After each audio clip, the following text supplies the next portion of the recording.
नमस्कार, मैं हूं आपके साथ वैशाली। आइए अब बढ़ते हैं आज की खास खबरों की ओर। समाजवादी पार्टी के राष्ट्रीय अध्यक्ष अखिलेश यादव ने योगी आदित्यनाथ सरकार को बताया फेल।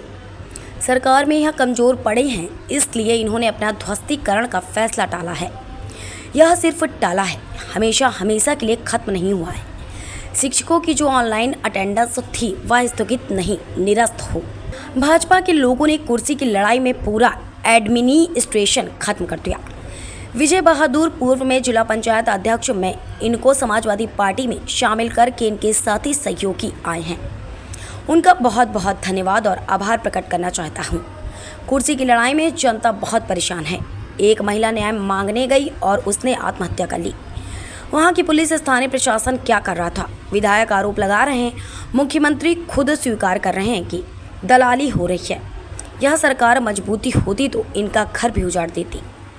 गोमती रिवर फ्रंट इस देश का सबसे अच्छा रिवर फ्रंट है। यह नाले पर रिवर फ्रंट बना रहे हैं। रिवर फ्रंट रिवर पर बनता है, नाले पर नहीं।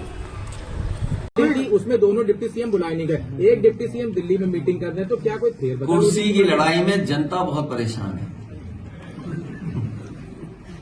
आप सोचिए, खबर ये आ रही है कि महिला ने अपने ऊपर जिंदा आग लगा करके जान दे दी।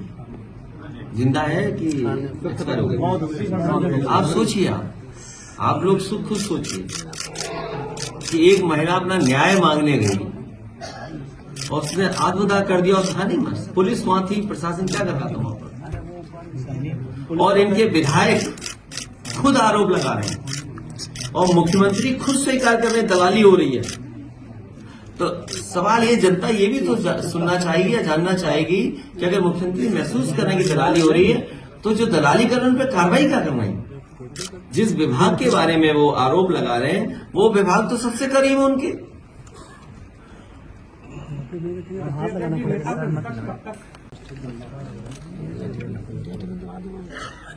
सबसे पहले मैं अपने प्रेस के साथियों का धन्यवाद देता हूं। आज इस कार्यक्रम में आप सब बड़ी संख्या में आए हैं। विजय बहादुर पूर्व में रहे जिला पंचायत अध्यक्ष, मैं इनको आज समाजवादी पार्टी में शामिल कर करके और साथ ही साथ इनके साथी सहयोगी आए हैं। मैं उन सभी साथियों का बहुत बहुत धन्यवाद और आभार प्रकट करना चाहता हूं। हाल ही में जो संविधान बचाने के लिए जो आह्वान किया था, पीडीए की लड़ाई को और मजबूत करने के लिए लगातार इन्होंने और इनके साथियों ने हमें जमीन पर मदद करने का काम किया है। जो इनका संघर्ष रहा, इनका सहयोग रहा, उसका परिणाम ये हुआ है कि मोहनलालगंज लोकसभा आपकी पार्टी बहुत ऐतिहासिक वोटों से जीत करके गई। न केवल इनके साथियों का सहयोग हमें लखनऊ, मोहनलालगंज आसपास के क्षेत्र मिला है, बल्कि बाराबंकी और आसपास के क्षेत्रों में भी इनके सहयोगी साथियों ने बहुत ईमानदारी के साथ समाजवादी पार्टी और इंडिया गठबंधन और पीडीए की लड़ाई को मजबूत करने का काम किया है। मैं इन सभी साथियों का बहुत बहुत धन्यवाद देता हूं। हमें उम्मीद है कि आने वाले समय में इनके साथी सहयोगी और समाजवादी पार्टी के साथ मिलकर के समाजवादी आंदोलन को और मजबूत बनाने का काम करेंगे। हाल ही में जो सरकार फैसले ले रही है, ये सरकार जो आपस में लड़ रही है, इनके फैसले भी जल्दीबाजी के हैं। जहां शिक्षकों को परेशान करने के लिए जो सरकार ने फैसला लिया कि ऑनलाइन डिजिटल अटेंडेंस ली जाएगी, समाजवादी पार्टी ने उसका विरोध भी किया। और आपके माध्यम से मैं कहना चाहता हूं, यह फैसला स्थगित नहीं होना है। स्थगित का मतलब यह है कि कभी भी सरकार इसको लागू कर सकती है। तो ये फैसला निरस्त हो, तभी हमारे शिक्षकों की असली मदद होगी। वहीं ये जहां कमजोर पड़े हैं, लखनऊ में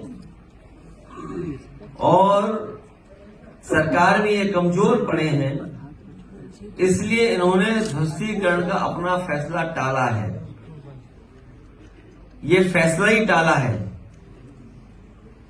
ये फैसला हमेशा हमेशा के लिए खत्म नहीं हुआ है। इसलिए शिक्षकों के लिए जो ऑनलाइन डिजिटल अटेंडेंस थी वो स्थगित नहीं, निरस्त हो।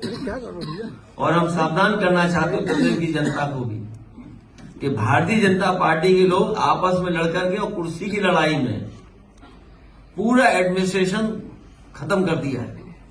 जहां इन्हीं के विधायक, इन्हीं के लोग आरोप लगा रहे हैं कि भ्रष्टाचार चल रहा है।